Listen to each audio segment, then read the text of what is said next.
Okay, let's start the next unit, 14a. And the idea is we want to talk about lines using vectors. So let's start with the thing out of the book. We have point A, which is negative 1, 1, 4, and point B, which is 1, 4, 2.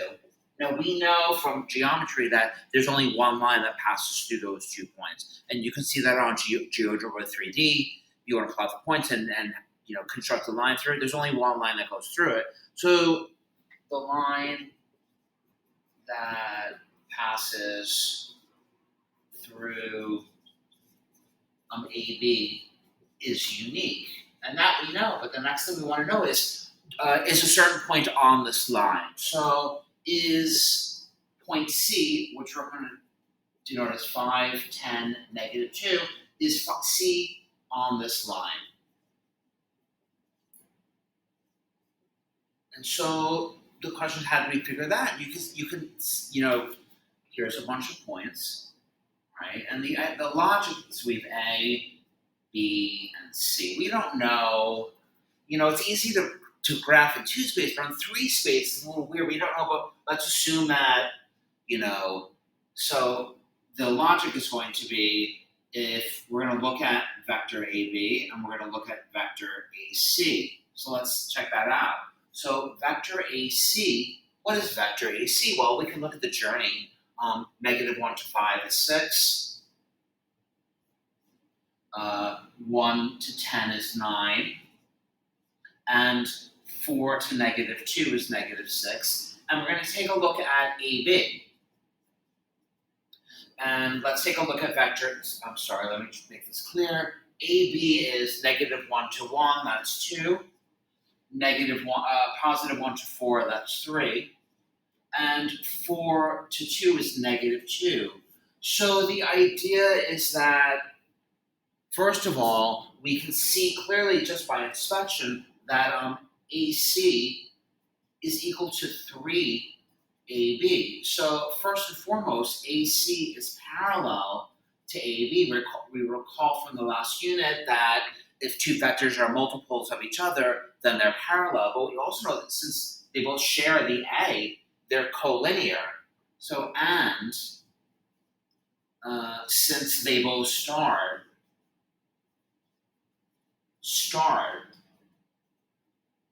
at A, not only are they parallel, they're on the same line, or they're collinear. So A, B, and C are collinear. Now the question is, using this information, how do we generalize the line AB, right? And so the idea is we need to think about this. We know that we use a multiple of this direction to get to C. So we're going to use that idea to extend it to get to any point R. So how do we characterize? Let me move this over a little bit. The question is, how do we characterize? So how do we characterize line AB? And so the idea is the equation of a line uses the letter R. That's how it is in the book. That's the standard notation. So for point R. So the idea here is that we have line AB, right? And you're going to see in the book, we're starting at the origin. And the idea is how, can we get to line C, point C? We're going to generalize at point R.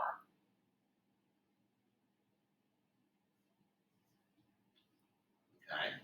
So here's A, and here's B. And here's R. And so I'm saying to you, R is on this line, AB. The question is, how do we write the equation for it? Well, first of all, the idea is, if you remember when we asked you to graph y equals mx plus b, we said first, go to the y-intercept, and then use the slope to move along the line. And you can get to any point. That's the same idea here. The question is, how do I get to that point R? How do I get to point R. Maybe it was C, maybe it's like a D, maybe it's an F. So I want to generalize. How do I get to R? And you say, okay, you know what, Mr. Adler? The way to get to R is through two vectors. First, I do A, and then I do AR. So we can write the equation that R, which is just a vector, it's just a point, is equal to A plus AR. But what is AR? What is AR? And you say, oh, well, AR is a multiple of AB.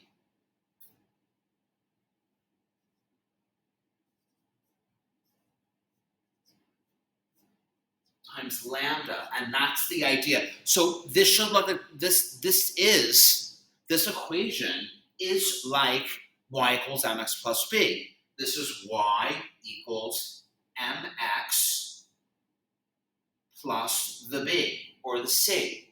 Let's apply iterative vectors. So this line, so line AB is r is equal to, well, how do I get to A? Well, that's easy. -1, 1, 4, plus, well, how do I get to R? Well, how did I get to C? Well, C was a multiple. Actually, it was 3 times AB.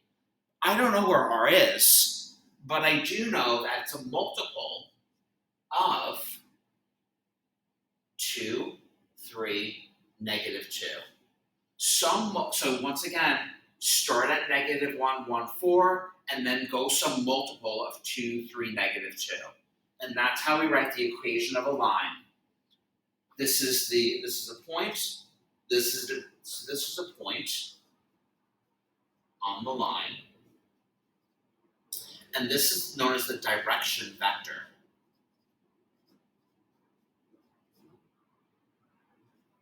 Now, what's great about this is someone might say, Mr. Adler, why do I have to go to A? Can I go to B? And the answer is, yeah.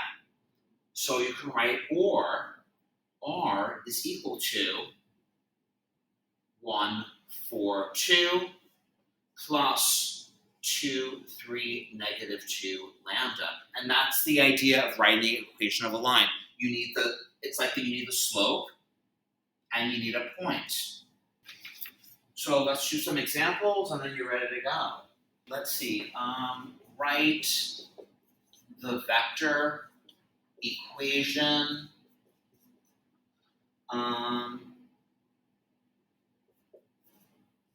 through 1, 5, 3 into the direction of 3, 4, -2. Now, I didn't talk about this, but if you think about it, we're writing lines in 3 space. And the difficulty of writing lines in 3 space using coordinate geometry, using the Cartesian plane, is that how do you make a fraction? Like, how do you write the slope using a fraction? You can't. But with vectors, you can represent the change in 3 space. That's why we need vectors, because we want to represent change in 3 space or multidimensional spaces. So let's take a look at this. Well, write the vector equation. R is equal, we need a point. Well, I only have 1 point, 1, 5, 3, and in the direction of 3, 4, 2. So I don't know, I don't know how many lambdas I'm going to go. Maybe I'm going to go 1. Maybe I'm going to go 5. Maybe I'm going to go like 0.4. Maybe I'm going to go -3. But the idea is to think about this visually. First, you get on the line, and then this is the direction. It can go in one direction or the opposite, and it can go any multiple you want. Let's try another one. Write the vector equation that passes through 0, 5, 8, and 6, 1, 3. So write the vector equation that passes through Sorry, let me write this clear. That passes through 0, 5, 8, and 6, 1, negative 3. First of all, we know the line that passes through these points is unique. You can actually go to, GeoGebra and actually, I think it would generate this for you, but obviously we need to know how to do this by hand. First thing, as I have a point, we know from the example over there, I can use either of these points to get me on a line. The question is, what's my direction vector? So my direction vector, I'll call it dv. Let's see, if I call this AB, then my direction vector AB is equal to what? Let's see, 0 to 6, 6, 5 to 1, negative 4, 8 to negative 3, negative 11. And I'm done. What do you think? Let's see, R is equal to 0, 5, 8, plus 6, negative 4, negative 11, lambda. You could do many different things. You have many different options to drive the equation, and you kind of have to kind of know it. First of all, 6, 4, and negative 11 can't be reduced, but that's okay. I could 0, 5, 8. I could write 0, 5, 8 plus, negative 6, 4, 11 lambda, because these are still going in the same direction. They might be opposite, but they'll still get me on the same line. So you kind of have fun with all these. Another thing, I'm just gonna, let me rewrite this, kind of be really tedious, don't hate me. R is equal to 5j plus 8k plus negative 6I lambda plus 4j lambda plus 11k lambda. And I can manipulate this as, let's see, what do I have here? I have negative 6 lambda I plus, let's see, 5 plus 4 lambda j plus 8 plus 11 lambda k. You might see it like this. There'll be some examples on the book where you have to figure out exactly what this equation represents. But once again, these are just different representations. The I, J, and K is just this vector again. So don't get weirded out. You'll review the chapter. Let's see. Right. Okay, let's move on. Right. Y equals 2x plus 5 as a vector equation.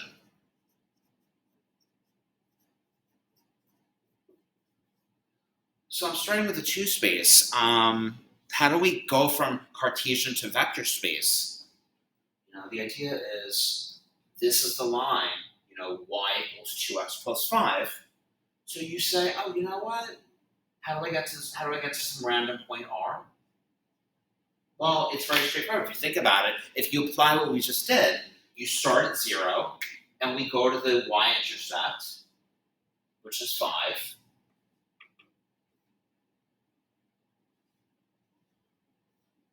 And then, what does this 2 represent? Well, the 2 is the slope. It tells us how to move. We know the slope is 2 over 1, but in vector world, we're going to write this as 1, 2. And this is our equation in vectors. Can you see that? Yeah. Once again, we need to get to point 0, 5. The first point here, this is 0, 5. So that's vector 0, 5. And then we need to go in the direction. Well, once again, the slope tells us the direction is up 2 to the right 1, up 2 to the right 1, up 2 to the right. This is the change in y over the change in x. In vector world, our vectors are the change in x, change in y. and we're done. This is the equation in vector equation. Now, and once again, yeah, good. Let's continue. Here's a good problem. Let's see. First, show that point B, which is 3, 4, 5, 4, lies on R equals -1, 1, 2, plus lambda 2, 2, 1. How can we show that? How can we show that? Well, this R is a point. This R technically is an XYZ. So the hope is that there's some lambda, one lambda, you can't have many lambdas. There's a lambda that will take -1 to 3, 1 to 5, and 2 to 4. Well, let's think about this. So let's see, we want -1, 1, 2, plus 2, 2, 1 lambda to equal 3, 5, 4. Well, let's take the first axis. All right, let's look at the axis. So let's look at the x, y, z. Let's see, -1 plus 2 lambda is equal to 3. 2 lambda equals 4. Lambda equals 2. Let's try that for the next one. Let's see. So we have 1 plus 2 times 2 equals 5. Nice. Nice. Let's check it out for the z. Let's see. 2 plus 1 times 2 equals 4. Nice. So with a lambda of 2, we know that 3, 4, 5 lies on the line -1, 1, 2 plus lambda 2, 2, 1. Next. So let's see, so next part 2. Q is on the line. And find Q such that BQ is equal to 15.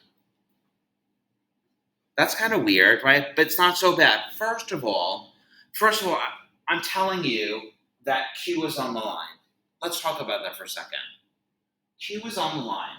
So the question is, what is its coordinate? Well, I know that B is 3, 5, 4. I just know what Q is. But if you tell me it's on the line, I know how to kind of get there. So because Q is on the line, I know that Q is -1 plus 2 lambda. I know that the y coordinate is 1 plus 2 lambda. And I know that the z coordinate is 2 plus lambda. I don't know what the lambda is, but because I told you it's on the line, once again, you're going to that first point and you're going in some multiple of this direction. I don't know what it is, I'll figure it out. Well, I had another piece of information. I was told that BQ is 15. So you know what?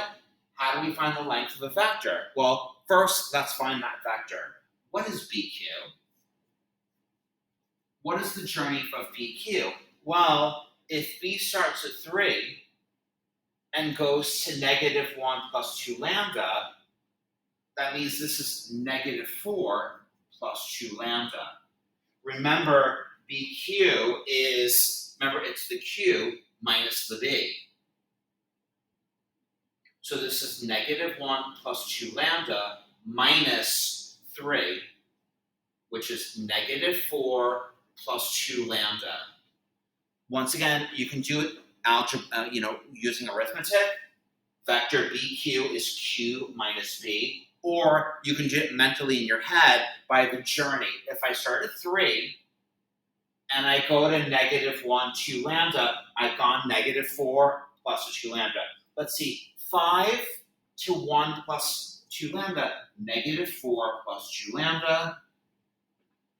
4 to 2 plus lambda, negative 2 plus lambda. Well, how do I find the distance? Well, that's very straightforward.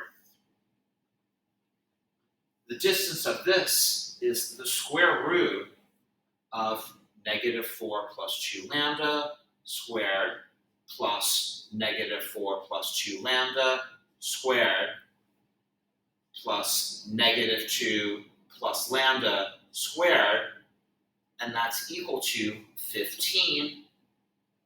Work this out. Get 16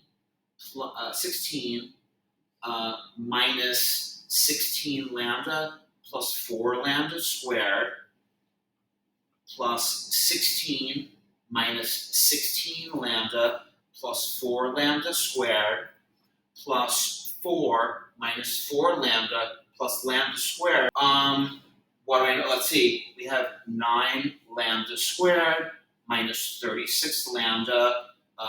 It turns out the answer is, you can work this out on your own. This would probably be calculated. It turns out the lambda is equal to negative 3 or 7. Just quickly, good. Let's continue. The question is, how do we go from vector to Cartesian? Just something we're interested in. So for example, if we have the line y equals, let's do 2 spaces. The line equals 2, 5 plus 3, 2 lambda. Please remember this is just a point. I'm trying to get to this point. Can you see that over there? Yeah. I'm trying to get to this point. So this is an xy. And so it is x is equal to 2 plus 3 lambda. And we have y is equal to 5 plus 2 lambda. Well, in vector space, I don't need this lambda anymore. I just want my x and my y. So we have x minus 2 divided by 3 is equal to y minus 5 over 2. And so it turns out that we have 2 times x minus 2 over 3 plus 5 equals y. And you can manipulate this out, and you see here that you get the, it should be expected. What is it? It's 2/3 x minus 4 over 3 plus 5 equals y. Final answer, y is equal to 2/3 x. What do we have here? What is this? 15, so plus 11 over 3. And the idea is eliminate the lambdas and then set these equal to each other, and then you solve for y. Are you going to be asked to do it? Not really. But this is the idea. This is the connection between the vector world and the Cartesian world. And you can go the opposite direction. Any line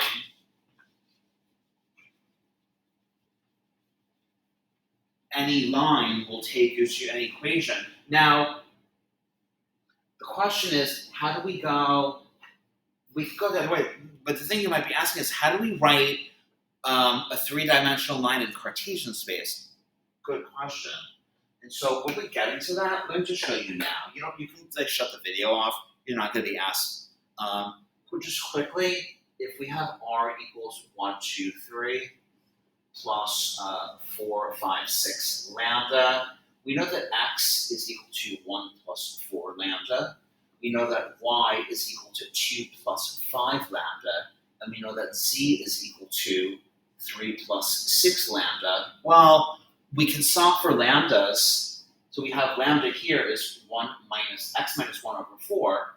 The lambda for y is also y minus 2 over 5. And the lambda for z is equal to z minus 3 over 6. And so it is acceptable practice, and you might see this, I think it's coming up in a later unit, to write the equation of the line in 3 space as x minus 1 over 4 is equal to y minus 2 over 5 is equal to z minus 3 over 6. And this is the acceptable way. How are we doing for time? 27 minutes? Ugh.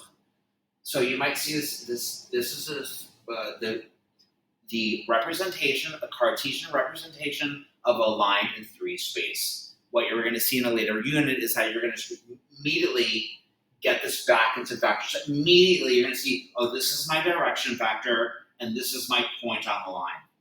Good.